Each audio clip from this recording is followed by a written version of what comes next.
इस एडवेंचरस कहानी की शुरुआत होती है 1980 में दिखाते हुए, जहाँ पर दो आदमी एक रेगिस्तान में घूम रहे थे। वो दोनों पता नहीं क्यों एक ऐसी जगह देख रहे थे जो पूरी तरीके से सेफ रहे। अब एक जगह पर आने के बाद उनमें से एक आदमी लगातार खुदाई करने लगा। वो दूसरा आदमी तो गड्ढे के अंदर एक बहुत ही अजीब तरीके की बॉक्स को रख देता है। उन दोनों ने तो तुरंत ही बॉक्स के ऊपर मिट्टी डाल के तुरंत ही उसे दफना दिया। हालांकि दूसरा आदमी पूछता है कि आखिर इस बॉक्स के अंदर है क्या। तब उस आदमी ने बताया कि ये एक मिस्टीरियस बॉक्स है जिसके बारे में हम ना ही जाने तो हमारे लिए अच्छा होगा, और इस बॉक्स को ढूंढते हुए कोई यहाँ जरूर पहुंच जाएगा। अपना काम खत्म करने के बाद वो दोनों आदमी वहाँ से जाने लगते हैं। तभी ये बॉक्स जिस आदमी का था वो अपने दूसरे साथी से कह रहा होता है कि तुम्हें तो अब बॉक्स की लोकेशन का पता चल गया है, इसीलिए अब उसने गन निकालकर अपने ही उस दोस्त की जान ले ली। बाद में वो आदमी बड़ी बुरी तरीके से खुद को भी गोली मारकर जान से खत्म कर देता है, क्योंकि शायद वो बिल्कुल भी नहीं चाहता था कि इस खतरनाक और मिस्टीरियस बॉक्स के बारे में किसी को भी पता चले। अब हमें ब्लैक एंड व्हाइट सीन्स में कुछ सोल्जर्स दिखाए जाते हैं जिनके हाथ में वही मिस्टीरियस बॉक्स था, यानी कि ये मिस्टीरियस बॉक्स कई सालों से चर्चा में चला आ रहा है, जिसे कि लोग अपने पास रखने के लिए तड़पते थे। अब यहाँ इतने सालों बाद समय चल रहा होता है 2020 का, जहाँ पर हमें ब्राइस नाम का एक आदमी दिखाया जा रहा था जो कि कंटेंट क्रिएटर होता है। उसे तो रियलिटी में बहुत सारे लोगों के साथ गेम्स खेलकर वायरल होना था, लेकिन इस साल उसने कुछ ज्यादा अच्छे कंटेंट तैयार नहीं किए होते। तभी ब्राइस को आइडिया आता है कि वो एस्केप रूम तैयार करेगा। दरअसल ये एक ऐसा रूम होगा जहाँ कई सारे लोगों को अंदर बंद कर दिया जाएगा और वहाँ उन्हें क्लूज ढूंढकर बाहर निकलना है। ब्रूस तो अपनी फ्रेंड एमिली को कॉल कर देता है और उसे अपने आइडिया के बारे में बताता है। एमिली भी ब्राइस के इस आइडिया से बहुत ही ज्यादा इंप्रेस हो जाती है, इसीलिए अब वो दोनों एस्केप रूम तैयार करने की बहुत ज्यादा कोशिश में लग गए थे। अब हमें दो कपल्स को दिखाया जाता है जिसे कि ब्राइस ने इनवाइट किया था एस्केप रूम का गेम खेलने के लिए। उनमें से जो दो कपल्स होते हैं वो एक दूसरे को जानते थे, इसीलिए वो चारों थोड़ी इंटरटेनमेंट के लिए साथ में आने का डिसाइड करते हैं। ब्राइस तो यहाँ पर कुछ शॉपिंग करने के लिए एंटीक शॉप के अंदर आ चुका था। उसने तो एस्केप रूम में इंक्लूड करने के लिए बहुत सारी चीजें खरीदी। तभी अचानक ब्राइस की नजर उसी मिस्टीरियस बॉक्स के ऊपर चली जाती है जिसे कि कई साल पहले उन दोनों आदमियों ने जमीन के अंदर दफना दिया था। ब्राइस तो लेडी से इस बॉक्स का प्राइस पूछने लगा, लेकिन वो लेडी कहती है कि ये बेचने के लिए बिल्कुल भी नहीं है। ब्राइस तो तुरंत ही इसका रीजन पूछने लगा।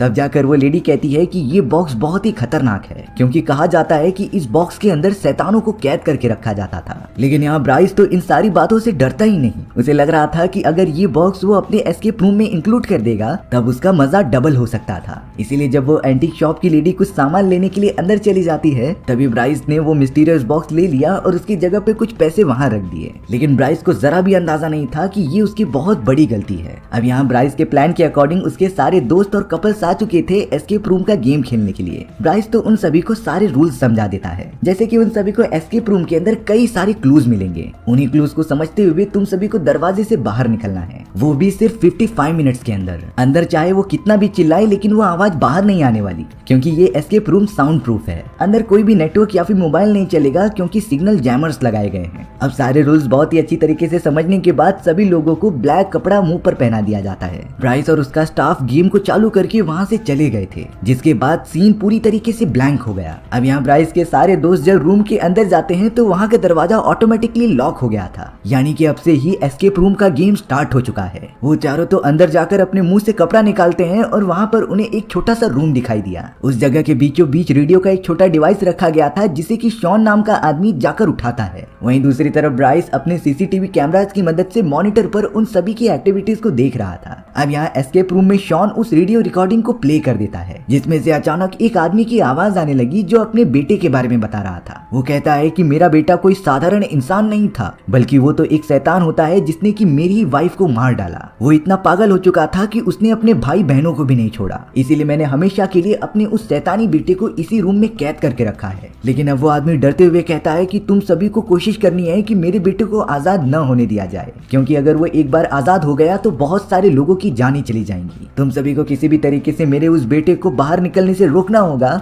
और जल्द से जल्द एस्केप रूम का गेम खत्म करना होगा। अब यहाँ रिकॉर्डिंग खत्म होने के बाद शॉन और बेन को लगने लगता है कि ये एक प्रकार का मजाक है। आखिरकार ये तो ओवरऑल एक गेम है जिसे कि हमें क्लू सॉल्व करके ही बाहर निकलना है। वो चारों तो इन सारी चीजों को डराने वाला छोटा सा खेल समझ रहे थे। उस रूम के चारों तरफ छानबीन करने के बाद उन्हें अचानक एक आदमी दिखाई देता है जिसके चेहरे पर कपड़ा बंधा हुआ था। वो चारों समझ गए थे कि जरूर ये उसी आदमी का बेटा होगा जिसके बारे में वो बात कर रहे थे, लेकिन ये बॉक्समैन तो एक जगह पर ही खड़ा रहता है। अब वो चारों लोग मिलकर एस्केप रूम को सॉल्व करने के लिए बहुत सारे क्लूज को ढूंढने लगे थे, लेकिन उन्हें क्या पता था कि ये उन सभी का आखिरी एस्केप गेम होने वाला है। अब यहाँ चारों तरफ रूम में घूमते समय शॉन को वही मिस्टीरियस बॉक्स मिल जाता है जिसे कि ब्राइस ने उस एंटीक शॉप से चुराकर अपने एस्केप रूम में रख दिया था। शॉन तो कुछ समझता ही नहीं और उस बॉक्स को ओपन करके चेक करने लग जाता है कि उसके अंदर क्या है, पर वो बॉक्स तो पूरी तरीके से खाली था। इसीलिए अब शॉन तुरंत ही वहां से अपने दोस्तों के पास चला जाता है। लेकिन अचानक थोड़ी देर में ही उस मिस्टीरियस बॉक्स के अंदर से काला साया बाहर निकलने लग जाता है। वो काला साया तो सीधा उड़ता हुआ रिकॉर्डेड आदमी की उस बेटे की बॉडी में चला जाता है, जिससे कि शायद अब वो किसी डरावनी आत्मा के कब्जे में हो चुका था। इस बात का अंदाजा तो रूम में मौजूद चारों लोगों को होता ही नहीं। वो सब तो नए नए क्लूज ढूंढने में बिजी हो गए थे जिससे कि एस्केप रूम से बाहर निकल सकें। अब शॉन को एक दरवाजा मिलता है जिस पर 3 नंबर्स के कॉम्बिनेशन का लॉक लगाया गया था। वो तो रेड, ग्रीन और ब्लू कलर के कॉम्बिनेशन होते हैं जिस पर 0 to 9 के नंबर्स लिखे गए थे। शॉन की गर्लफ्रेंड को तो पास ही वाले सेल्फ पर से एक इरेजर मिलता है जिसके ऊपर DER लिखा था। वो चारों लोग फिलहाल के लिए सारे सबूत इकट्ठा कर रहे होते हैं जिन्हें कंबाइन करके वो बाहर निकल सकें। अब शॉन की गर्लफ्रेंड ने तो पास ही में मौजूद एक लीवर को नीचे खींच दिया था, जिससे कि अचानक ऊपर की तरफ से एक डेड बॉडी नीचे की तरफ आती है। दरअसल ये उसी रिकॉर्डेड वाले आदमी की डेड बॉडी होती है जिसके बारे में हम बात कर रहे थे। लेकिन बाद में ये पता चलता है कि ये तो एक नकली डेड बॉडी है, जिससे कि वो चारों लोग रिलैक्स हो गए थे। अब यहाँ शॉन जो लगातार क्लू ढूंढ रहा था उसे एक कप के अंदर 2 कॉइन्स मिलते हैं। शॉन ने तो वो 2 कॉइन्स अपने पास रख लिए थे जिससे कि आगे आने वाले क्लूज में उसे कंबाइन करने में मदद मिले। अब यहाँ शॉन ने नोटिस किया कि जंजीर से बंधा हुआ वो मास्क मैन अब थोड़ा आगे आ चुका है। सभी लोग इस बात को बहुत ज्यादा सीरियस लेने लगे थे, लेकिन शॉन बाकी लोगों को समझाते हुए कह रहा था कि शायद ये मास्क मैन के अंदर कोई प्रोग्रामिंग की गई है जिससे कि वो 5 मिनट बाद थोड़ा सा आगे आ जाएगा। लेकिन ये सभी लोग नकली हैं, हमें इन पर ध्यान देने की जरूरत ही नहीं, ये सिर्फ यहाँ पर हमें डराने के लिए लगाए गए हैं। अब यहाँ शॉन लगातार एक बुक शेल्फ को देखता जा रहा था जहाँ पर ब्लू, ग्रीन और रेड कलर के बुक्स रखे गए होते हैं। लेकिन शॉन को यहाँ पर कुछ गड़बड़ लगती है उनकी क्वांटिटी में। वो सारे बुक्स सेम क्वांटिटी में नहीं बल्कि अलग अलग नंबर्स में रखे गए थे। इसीलिए शॉन अपनी गर्लफ्रेंड से कहता है कि ये जरूर कोई क्लू हो सकता है लॉक ओपन करने का। इसीलिए अब शॉन ने अपना दिमाग लगाया और उन कलरफुल वाले बुक्स की क्वांटिटी को ध्यान में रख लिया। वहाँ पर तो 5 रेड, 2 ब्लू और 3 ग्रीन कलर की बुक्स मौजूद थी। इसीलिए वो तुरंत ही उस लॉक में जाकर इनकी क्वांटिटी इंटर कर देता है। लकीली शॉन का ये फॉर्मूला पूरी तरीके से काम कर गया था, क्योंकि अब उस कबर्ड का लॉक ओपन हो जाता है। उस कबर्ड के अंदर तो एक चाबी रखी गई थी जो पास ही वाले मौजूद एक सूटकेस की होती है। शॉन तो तुरंत ही अपने बाकी दोस्तों के साथ चाबी लेकर सूटकेस भी खोल दे रहा था। उसके अंदर से अब उन्हें एक कैंची मिलती है जिसके ऊपर थोड़े से खून के धब्बे लगे हुए थे। शॉन और उसके दोस्तों को थोड़ा सा तो शक होता है, पर वो इसे एक हथियार की तरह यूज कर सकते थे। वहीं दूसरी तरफ अब हमें ब्राइस को दिखाया गया जो मॉनिटर पर लगातार उनके ऊपर नजर रख रहा था। लेकिन अचानक उस जगह के नेटवर्क में काफी इश्यू आने लग जाता है, जिससे कि ब्राइस का मॉनिटर एकदम ब्लैंक हो चुका था। यानी कि अब जो भी अंदर चीजें हो रही हैं उसे ब्राइस नोटिस या फिर देख भी नहीं सकता। यहाँ एस्केप रूम के अंदर तो शॉन के पास अब एक कैंची थी, जैसे कि वो मास्क मैन के पास ही रखे गए एक कार्डबोर्ड बॉक्स को जाकर काटने लग जाता है।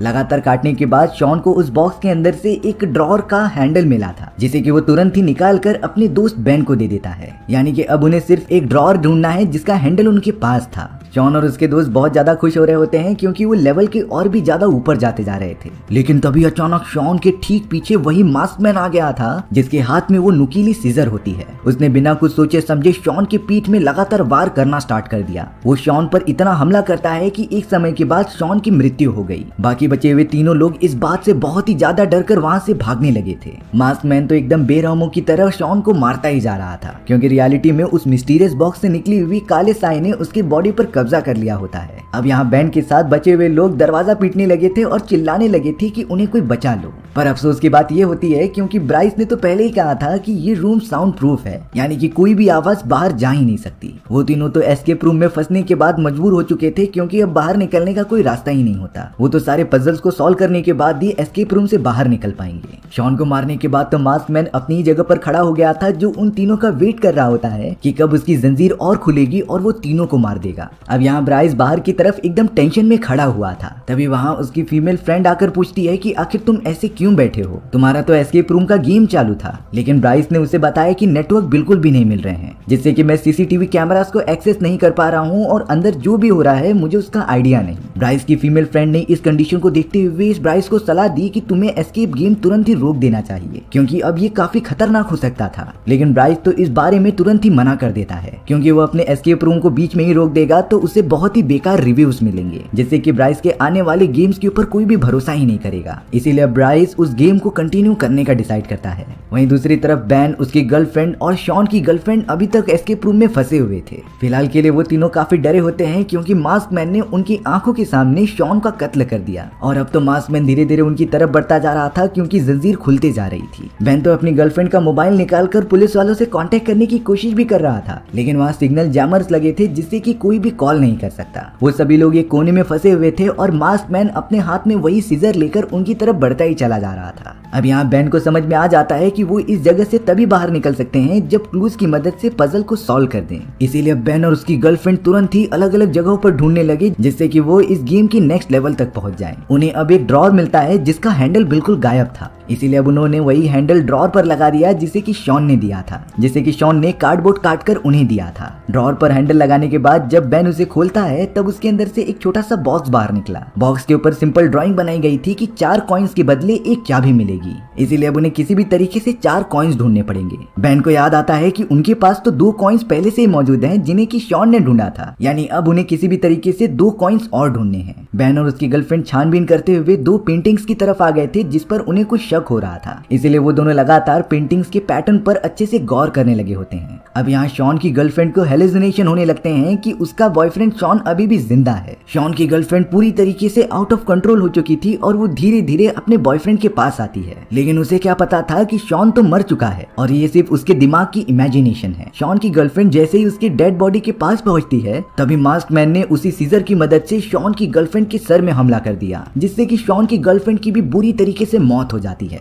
बैन और उसकी गर्लफ्रेंड इस डरावने सीन को देखकर बहुत ही ज्यादा घबरा जाते हैं क्योंकि अब तक तो मास्क मैन ने उनके 2 प्यारे दोस्तों को खत्म कर दिया था। अगली बारी शायद उन दोनों की हो सकती है जब तक मास्क मैन की जंजीर और ज्यादा ना खुल जाए। अब यहाँ कोई और रास्ता ना होने के कारण बैन और उसकी गर्लफ्रेंड लगातार पेंटिंग को अच्छे से देखने लग गए थे। बैन को तो एक पेंटिंग के अंदर ट्रायंगल शेप के कुछ बटन्स दिखाई देते हैं, इसीलिए उसने अपनी गर्लफ्रेंड से कह दिया कि तुम दूसरी पेंटिंग में भी यही सारे बटन के सीक्वेंस दबाते रहो। बैन यहाँ पर अपनी गर्लफ्रेंड को गाइड कर रहा था और वो लगातार बटन्स को दबाते जा रही थी, जिससे कि थोड़ी ही देर में वो दूसरी पेंटिंग अपने आप ही ओपन हो जाती है। उस पेंटिंग के पीछे एक छोटी सी जगह थी जहाँ पर 2 कॉइन्स रखे गए थे। बैन तुरंत ही उस कॉइन को लेके आकर छोटे से बॉक्स के अंदर डाल देता है, लेकिन अभी भी वो 2 कॉइन्स जिसे कि शॉन ने ढूंढा था वो बाकी हैं। लेकिन बुरी बात हुई कि बैन और उसकी गर्लफ्रेंड को पता चलता है कि वो दोनों कॉइन्स अब मास्क मैन के पास हैं और शायद वो उन्हें 2 कॉइन्स कभी नहीं देगा। बैन और उसकी गर्लफ्रेंड तो पूरी तरीके से होपलेस होकर वहीं पर बैठ गए, पर तभी बैन नोटिस करता है कि उस मास्क मैन के ठीक ऊपर एक फायर अलार्म लगा हुआ है और अगर फायर अलार्म को ऑन कर दिया जाए तब मास्क मैन से वो दोनों कॉइन्स छीने जा सकते थे। इसीलिए बैन ने अपनी गर्लफ्रेंड के साथ प्लान बनाया कि वो खुद मास्क मैन के पीछे जाकर उसे डिस्ट्रैक्ट करेगा और उतने समय में तुम लाइटर लेकर उस फायर अलार्म को ऑन कर देना। सारी चीजें प्लानिंग के हिसाब से हो रही थी और अब बैन डिस्ट्रैक्ट करने के लिए मास्क मैन के पीछे आ गया। वो तो तुरंत ही मास्क मैन की जंजीर पकड़कर उसे झटकने लगा था, जिससे कि मास्क मैन उससे दूर भी रहे और उस जगह से हट जाए। बैन की गर्लफ्रेंड तो लाइटर लेकर लगातार फायर अलार्म को ऑन करने की कोशिश करती है, लेकिन फायर अलार्म तो ऑन ही नहीं हो रहा था, यानी कि उनकी पूरी मेहनत बेकार चली गई। बैन को भी जब ये पता चला तब वो मास्क मैन की जंजीर को छोड़कर अपनी गर्लफ्रेंड को लेते हुए दूसरी तरफ चला गया था,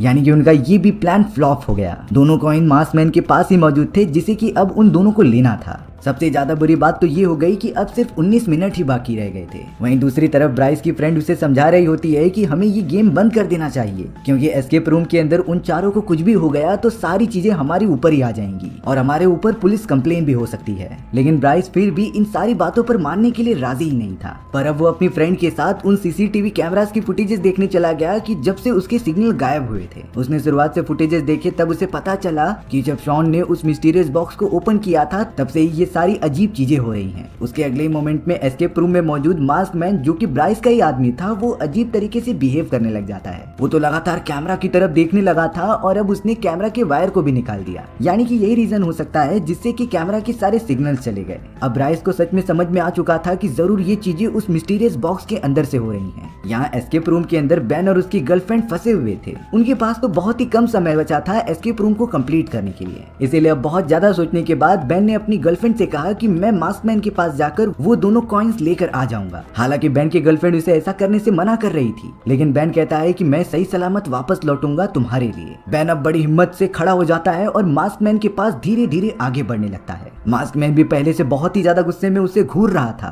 तभी बेन को नीचे गिरे हुए मिरर्स के कुछ टुकड़े मिलते हैं, जैसे कि उसने तुरंत ही उठा लिया था। अब अचानक बेन की गर्लफ्रेंड ने एक ब्रीफ केस उठाकर उस मास्कमैन के ऊपर मार दिया, जिससे कि मास्कमैन थोड़ी देर के लिए डिस्टर्ब हो जाता है। इसी मौके का फायदा उठाकर बेन ने उस मिरर के टुकड़े से मास्कमैन पर लगातार हमला कर दिया। वो तो उसकी एक आंख पूरी तरीके से फोड़ देता है, पर इस खतरनाक वार से भी मास्कमैन को जरा भी तकलीफ नहीं हो रही थी, मानो कि उसे जरा भी खरोच न लगी हो। मास्कमैन तो बहुत ही ज्यादा गुस्से में आकर बेन का मिरर वाला टुकड़ा छीनकर उसके हाथ में घुसा देता है, जिससे कि बेन को बहुत ही ज्यादा दर्द हो रहा था और वो नीचे गिरकर बेहोश हो गया। बेन तो पूरी तरीके से अनकॉन्शियस होने के कारण अब उसकी गर्लफ्रेंड को कोई बचा ही नहीं सकता। मास्कमैन तो लगातार बेन की गर्लफ्रेंड के पीछे जा रहा था और वो लगातार जमीन की तरफ भाग रही थी। बेन की गर्लफ्रेंड चिल्लाते रहती है कि मैं बेकसूर हूँ, मुझे कुछ मत करो। तभी अचानक मास्कमैन की जंजीर खत्म हो जाती है और वो वहीं पर रुक जाता है। उसने तो बेन की गर्लफ्रेंड को बड़ी आसानी से वो दोनों कॉइन्स दे दिए थे। बेन की गर्लफ्रेंड तो दोनों कॉइन्स को लेकर बॉक्स में आकर डाल देती है, जिससे कि वो बॉक्स ओपन हो गया था। बॉक्स के अंदर तो एक और चाबी होती है जो पास ही वाले कबर्ड की थी। बेन की गर्लफ्रेंड को बेन की जान बचानी थी, इसीलिए वो लगातार पजल्स को सॉल्व करते रहती है। उसने तो तुरंत ही कबर्ड को भी खोल दिया, जिसके अंदर से उसे एक राउंडर मिलता है। राउंडर को लेकर तो अब वो एक और बॉक्स को खोलने के लिए आ गई थी, जो उसे लगातार घुमाते रहती है। वो बॉक्स जब ओपन होता है तब उसके अंदर खिलौने वाला जोकर बाहर निकला। गौर से देखने के बाद बेन की गर्लफ्रेंड को जोकर के हाथ में एक नोट लिखा हुआ दिखाई दिया था, जिसे कि वो अपने हाथों में लेकर पढ़ने लग गई। उस पेपर के ऊपर तो सिर्फ UN लिखा था। इस बारे में तो बेन की गर्लफ्रेंड को बिल्कुल भी नहीं समझता। अब यहाँ ब्राइस सब कुछ देखने के लिए अपने एस्केप रूम का डोर ओपन करके अंदर चला जाता है, पर तभी मास्कमैन उसके ठीक सामने आकर ब्राइस को पकड़कर एस्केप रूम के दरवाजे से दूर फेंक देता है। मास्कमैन ने तो एस्केप रूम का दरवाजा वापस से बंद कर दिया था और अब तो दरवाजा खोलने की चाबी भी ब्राइस से गलती से अंदर ही गिर गई थी, जिसे कि अब मास्कमैन उठा लेता है। ब्राइस तो इस सारी चीजों से बहुत ज्यादा डर गया और अपनी फ्रेंड को जाकर पुलिस वालों को कॉल करने के लिए कहा। मास्कमैन ने तो दरवाजा खोलने की चाबी को लेकर एक दूर कोने में फेंक दिया था और अब जैसे जैसे समय बीतता जा रहा होता है, वो खतरनाक मास्कमैन बेन की गर्लफ्रेंड की तरफ बढ़ता जा रहा था। एस्केप रूम से बाहर निकलने के लिए अब सभी के पास बहुत ही कम समय बच गए थे। बेन की गर्लफ्रेंड बहुत ही ज्यादा डरी थी, लेकिन उसे समझ में आ जाता है कि अगर उसे बाहर निकलना है तो हिम्मत दिखानी पड़ेगी। पर उसने जैसे ही अपने हाथ में लिए हुए उस UN वाले पेपर को जरा सा रब किया, तब वो लेटर्स मिटने लगे थे। इसीलिए बेन की गर्लफ्रेंड इरेज करने के लिए उस इरेजर को ले लेती है, जिसे कि उन्होंने पहले ढूंढा था। UN लेटर्स को अच्छे से मिटाने पर वहाँ अजीब तरीके के सिंबल्स बने थे। ये किसी अजीब तरीके के बटन्स के हो सकते हैं, लेकिन उसे तो बिल्कुल भी अंदाजा नहीं था कि आखिर ऐसी चीजें कहाँ पर मौजूद हैं। अब बेन की गर्लफ्रेंड ने डिसाइड किया कि वो यहाँ से बाहर निकल के ही रहेगी, भले ही उसे मास्कमैन का कत्ल करना पड़े। बेन की गर्लफ्रेंड ने तो नीचे पड़ा हुआ मिरर का एक टुकड़ा उठाया और मास्कमैन की तरफ हमला करने चली गई, पर तभी उसकी नजर दरवाजे पर लगे हुए एक पैटर्न पर पड़ती है, जिसके ऊपर सेम उसी तरीके के बटन्स लगे थे जिस तरीके से पेपर में बनाए गए हैं। यानी कि ये 4 बटन्स के कॉम्बिनेशन हो सकते हैं, जिससे कि यहाँ से बाहर निकला जा सकता था। पर अब इस गेम को खत्म करने के लिए बहुत ही कम सेकंड्स बाकी रह गए हैं। बेन की गर्लफ्रेंड तो अब उस मिरर के टुकड़े को लेकर मास्कमैन पर हमला करती है और तुरंत ही उससे बचते हुए दूसरी तरफ चले जाती है। उसने तो तुरंत ही कार्ड पर लगे हुए उन बटन्स के सिंबल्स को दबाना स्टार्ट कर दिया। मास्कमैन की जंजीर इतनी ज्यादा बड़ी नहीं होती कि वो वहां पर पहुंच सके, और अब यहाँ टाइम खत्म होने से पहले बेन की गर्लफ्रेंड ने उन सीक्वेंस को अच्छे से दबा दिया, जिससे कि दरवाजा ओपन हो गया था। बेन की गर्लफ्रेंड पहली वो सर्वाइवर थी जो रूम से बाहर निकलने में कामयाब हो जाती है, और अब मास्कमैन सामने आकर उसके लिए क्लैप कर रहा था, क्योंकि बेन की गर्लफ्रेंड इस खतरनाक एस्केप रूम से पहली बार बाहर निकली थी। वो तुरंत ही वहाँ से भागते हुए कहीं दूर निकल जाती है। अब थोड़ी देर में तो वहाँ पुलिस ऑफिसर्स की एक टीम आ गई थी जो गन लेकर आगे बढ़ते रहती है। एस्केप रूम में आने के बाद मास्कमैन उन पुलिस ऑफिसर्स पर भी हमला करने आ रहा था, लेकिन सभी ऑफिसर्स ने अपनी गन की मदद से मास्कमैन को लगातार गोली मार दी। मास्कमैन तो जमीन पर गिरकर पूरी तरीके से खत्म हो जाता है। अगले ही मोमेंट में मास्कमैन के अंदर से वही काला साया बाहर निकल गया था, यानी कि सारी चीजें इसी काले साये की वजह से हुई हैं जो बॉक्स से बाहर निकला था। बेन और उसकी गर्लफ्रेंड को रेस्क्यू कर लिया गया था, जिन्हें की जल्द से जल्द हॉस्पिटल पहुंचा दिया जाता है। ब्राइस भी वहाँ पर मौजूद था, जो बेन की गर्लफ्रेंड को देखकर अजीब तरीके की स्माइल कर रहा था। देखने पर ऐसा लगता है कि वो काला साया अब ब्राइस की बॉडी में घुस चुका है, जो शायद आगे चलकर और भी खतरनाक एस्केप रूम तैयार कर सकता था। ब्राइस तो तुरंत ही पुलिस वालों से बचते हुए वहाँ से चला जाता है।